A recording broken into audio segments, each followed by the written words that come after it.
কাপ্তাই হ্রদে মাছ ধরার ১০৬ দিনের নিষেধাজ্ঞা শেষ হয়েছে সোমবার মধ্যরাতে। মঙ্গলবার সকাল থেকেই হ্রদে মৎস্য আহরণ, পরিবহন ও বাজারজাতকরণ উন্মুক্ত হয়েছে।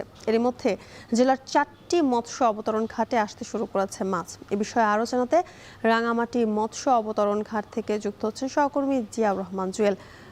জুয়েল, হ্রদে আসানুরূপ মাছ পাওয়া যাচ্ছে কিনা এবং মৎস্য অবতরণ ঘাটের কর্মতৎপরতা কেমন দেখছেন?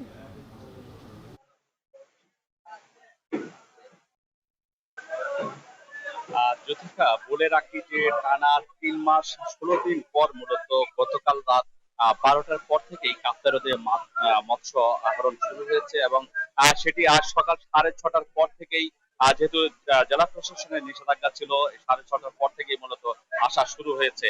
তবে সেটি যত বেলা বেড়েছে এর মধ্যেই সেই মাছের বোঝাই নৌকাগুলো আসতে শুরু করে ঘাটগুলোতে, সেটি আধিক্য বেড়েছিল।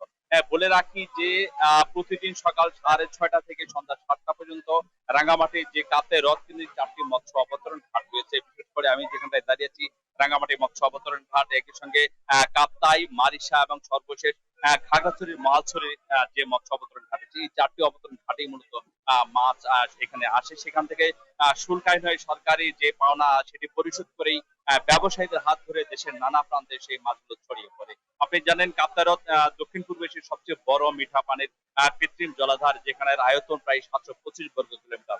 এইখানে ৭৬ প্রজাতির দেশীয় মাছ পাওয়া যায়, যেখানটায় এই মাছের বংশ বিস্তার এবং যে পরিবেশ, বাস্তুতন্ত্র এবং কাঠ জাতীয় মাছের যে বৃদ্ধি, সব মিলিয়ে এই যে মাছের প্রজনন মৌসুম সেটি আসলে ১লা মে থেকে ৩১শে জুলাই পর্যন্ত স্বাভাবিকভাবেই প্রতি বছর বন্ধ থাকে।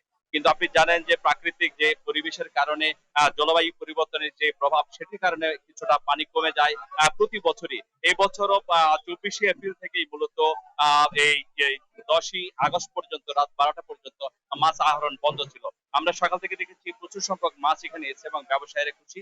সেখান থেকে শুল্কায়ন শেষে নানা প্রান্তে চলে যাচ্ছে। রাঙ্গামাটি থেকে এই ছিল আমার কাছে সবশেষ। রাঙামাটি থেকে সবশেষ তথ্য জানাতে যুক্ত ছিলেন জিয়াউর রহমান জুয়েল।